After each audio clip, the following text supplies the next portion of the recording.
Assalamualaikum warahmatullahi wabarakatuh.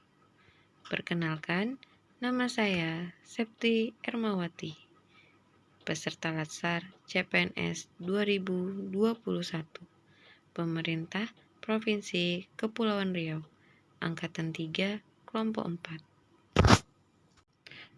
Nah, di sini saya akan menjelaskan terkait Learning Journal Agenda 3 yang berjudul Kedudukan dan Peran ASN dalam NKRI. Dan adapun tujuan dari kegiatan Agenda 3 yaitu membekali peserta dengan pengetahuan tentang kedudukan dan peran PNS untuk menjalankan fungsi ASN sebagai pelaksana kebijakan publik, pelayan publik, serta perekat dan pemersatu bangsa sehingga mampu mengelola tantangan dan masalah keragaman sosial kultur dengan menggunakan perspektif POG.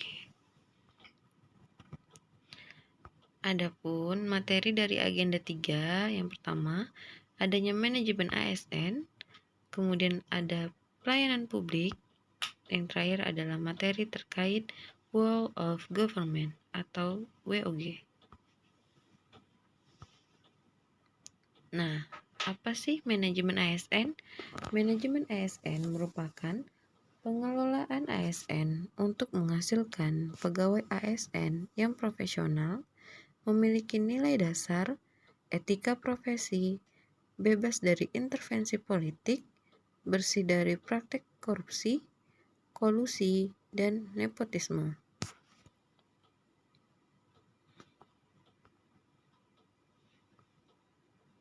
Siapa saja sih pegawai ASN? Pegawai ASN terdiri atas pegawai negeri sipil atau disingkat dengan PNS dan pegawai pemerintah dengan perjanjian kerja atau P3K. Kedudukan ASN yaitu pegawai ASN berkedudukan sebagai unsur aparatur negara yang menjalankan kebijakan yang ditetapkan oleh pimpinan instansi pemerintah serta harus bebas dari pengaruh dan intervensi semua golongan dan partai politik. Dan adapun peran ASN dalam manajemen ASN yaitu sebagai perencana, pelaksana, dan pengawas penyelenggara tugas umum pemerintahan dan pembangunan nasional melalui pelaksanaan kebijakan dan pelayanan publik yang profesional, bebas dari intervensi politik, serta bersih dari praktik korupsi, kolusi, dan nepotisme. Adapun tugas-tugas dari ASN terdiri atas 3. Yang pertama, melaksanakan kebijakan yang dibuat oleh pejabat pembina kepegawaian sesuai dengan ketentuan peraturan perundang-undangan. Yang kedua, memberikan pelayanan publik yang profesional dan berkualitas. Dan yang ketiga, mempererat persatuan dan kesatuan negara kesatuan Republik Indonesia. Pelaksana sistem merit dalam pengelolaan ASN. Nah, sistem merit ini bertujuan untuk mewujudkan ASN yang profesional sehingga sistem merit memiliki beberapa komponen dalam pengelolaan ASN. Yang pertama, adanya perencanaan kebutuhan, adanya pengadaan, pengembangan karir atau kompetensi, promosi dan mutasi, adanya manajemen kinerja, penggajian, penghargaan, dan disiplin, kemudian adanya perlindungan dan pelayanan, dan terakhir sistem informasi.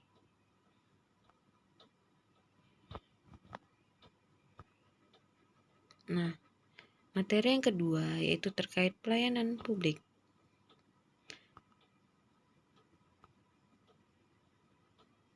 Pelayanan publik menurut Undang-Undang Nomor 25 Tahun 2009, pelayanan publik merupakan kegiatan atau rangkaian kegiatan dalam rangka pemenuhan kebutuhan pelayanan sesuai dengan peraturan perundang-undangan bagi setiap warga negara dan penduduk atas barang, jasa, dan atau pelayanan administratif yang disediakan oleh penyelenggara pelayanan publik.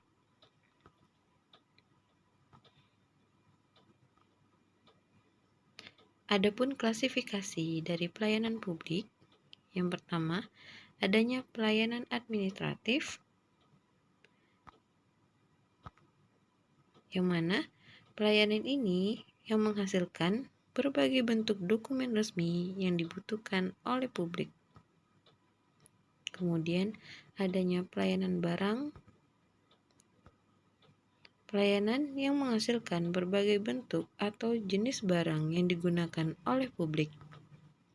Yang ketiga, adanya pelayanan jasa. Pelayanan yang menghasilkan berbagai jasa yang dibutuhkan oleh publik. Yang terakhir, adanya pelayanan regulatif.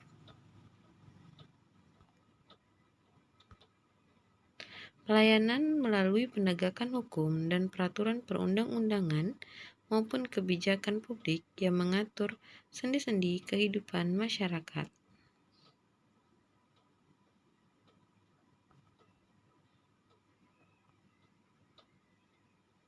Nah, bagaimana penyelenggaraan pelayanan publik itu? Yang pertama, harus adanya partisipatif, kemudian adanya transparan, responsif, tidak diskriminatif, mudah dan murah, efektif dan efisien, mudah dijangkau, akuntabel, dan berkeadilan.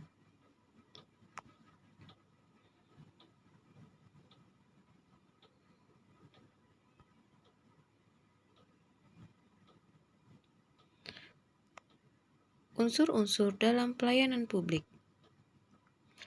Unsur-unsur dalam pelayanan publik terdiri atas 3.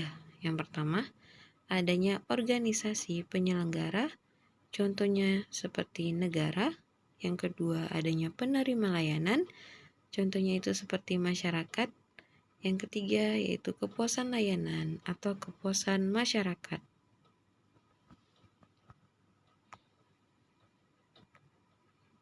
Nah, bagaimana implementasi pelayanan publik?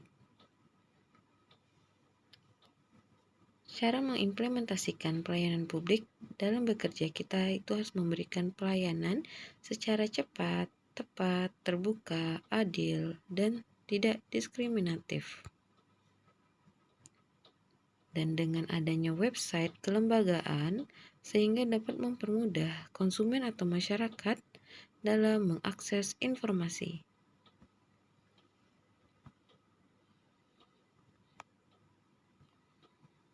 Selanjutnya ada Wall of Government, yang mana WOG merupakan suatu pendekatan fungsi dalam ruang lingkup koordinasi yang lebih luas guna mencapai tujuan bersama.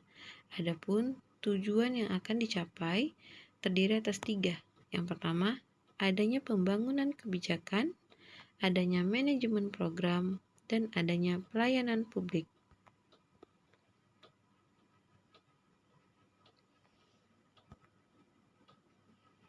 Nah, bagaimana cara penerapan WOG? Cara penerapan WOG terdiri atas 6. Yang pertama, adanya respon pemerintah terintegrasi. Yang kedua, menghilangkan sekat sektoral. Yang ketiga, kerjasama antar instansi pemerintah. Yang keempat, adanya kolaborasi. Yang kelima, adanya koordinasi. Dan yang terakhir, adanya sinergitas.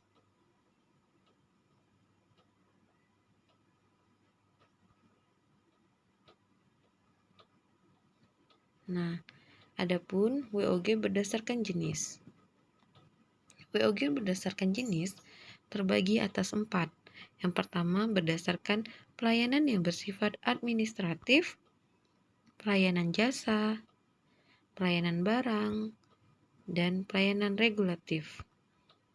Yang mana pada pelayanan yang bersifat administratif, pelayanan publik yang menghasilkan berbagai produk dokumen resmi yang dibutuhkan oleh warga masyarakat. Yang kedua, pelayanan jasa. Pada pelayanan ini, menghasilkan berbagai bentuk jasa yang dibutuhkan warga masyarakat seperti pendidikan, kesehatan, ketenagakerjaan, perhubungan, dan lainnya. Selanjutnya ada pelayanan barang, yang mana pada pelayanan yang menghasilkan jenis barang yang dibutuhkan warga masyarakat seperti misalnya jalan, perumahan, jaringan telepon, listrik, dan air bersih. Yang terakhir adanya pelayanan regulatif, merupakan pelayanan yang melalui penegakan hukum dan peraturan perundang-undangan maupun kebijakan publik.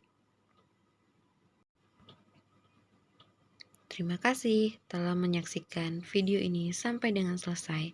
Semoga bermanfaat.